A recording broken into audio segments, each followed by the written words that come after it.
你估下呢杯咩嚟嘅？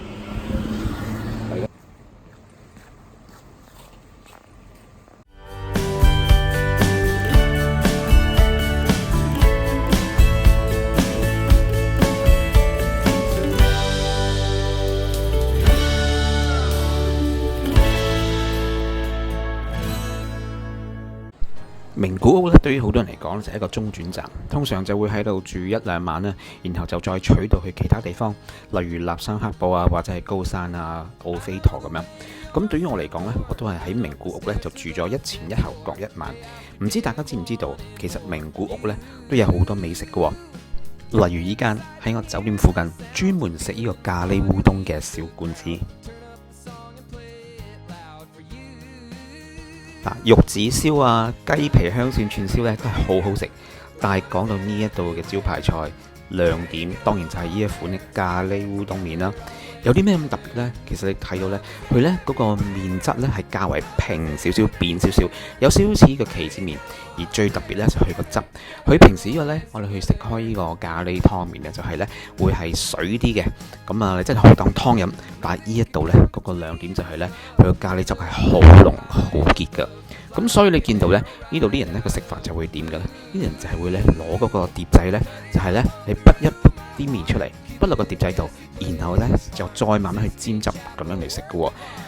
我都唔係好明白點解，不過入鄉隨俗咯。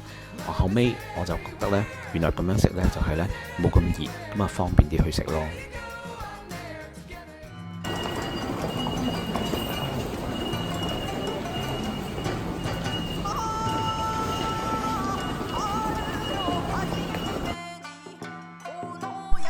高山市咧，其實佢唔係好大嘅地方嚟㗎。平日咧，如果你嚟咧，都係會較為靜啲。咁一到星期六、星期日咧，就會好多人。咁但係今次咧，我反而咧就係用個高山市做我嗰個 hub 啦，我就前後喺度住咗成4晚嘅。咁啊，一嚟到咧，當然就係會去到呢個好出名嘅右衛門橫丁啦。呢度就除咗有手信之外咧，亦都有好多唔同嘅嘢食啦。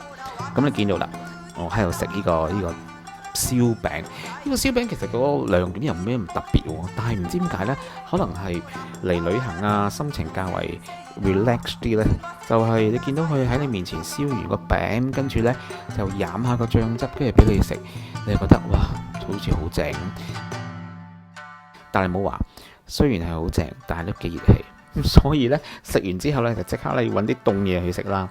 咁啊揾到依間呢，係用蜂蜜做嘅雪糕。哇，都真係唔知點解咧，可能食完燒餅嘅緣故啦，食落去覺得好好食咯。呢條咁嘅嘢咧，白白嘢，即係50幾蚊，係咪？但係咧，好好食。哇，媲美我琴晚喺下里食嗰個 A5啊！哇，好食！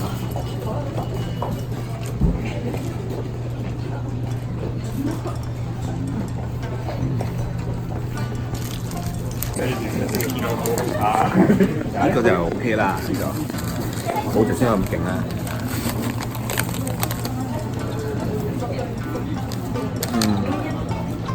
還可以咯。我覺得我整得好食啲。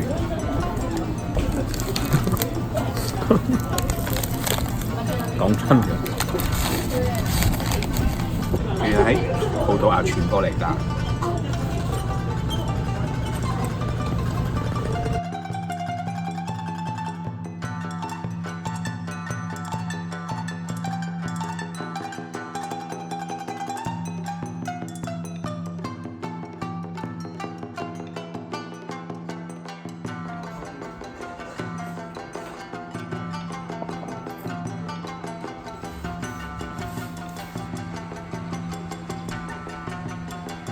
好啦，如果大家中意呢條片嘅話呢，記住首先就去我個 Facebook 嗰度 like 翻我個 page，like 完之後再撳 See First 優先看，去 YouTube Channel 撳 subscribe，然後呢就再撳嗰個鈴鈴掣，咁以後每次我有新片，你就可以即刻睇得到。如果你都有玩呢個 Instagram、IG 嘅話，記住 follow 埋我咯喎。好，我哋下次見，拜拜。